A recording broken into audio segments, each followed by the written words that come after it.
नमस्कार बंधुगण, जय जगन्नाथ। आज आमे जानिबा पुरी श्री जगन्नाथ मंदिरर पवित्र पताका विषय रे। श्री जगन्नाथ मंदिरर शिखर उपरे उडुथिबा पताकाकू पतित पावन बाना बोली कुहा जाए। एही पताका श्रीमंदिरर एक प्राचीन परंपरार प्रतीक।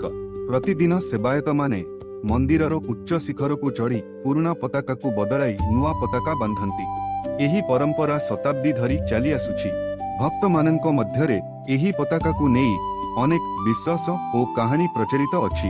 अनेके एहाकू भगवान जगन्नाथଙ୍କ कृपा और सुरक्षार प्रतीक बोली मानती। ऐतिहासिक भावे देखिले प्रतिदिन पताका परिवर्तन करिबा श्रीमंदिरर एक स्थापित धार्मिक परंपरा। एहा मंदिरर नीति नियमर अंश। एही पवित्र पताका लक्ष लक्ष भक्तଙ୍କ आस्था, भक्ति और परंपरार प्रतीक होई रहिछि। भिडियोटी भलो लागिथिले लाइक, शेयर और सब्सक्राइब करंतु। जय जगन्नाथ।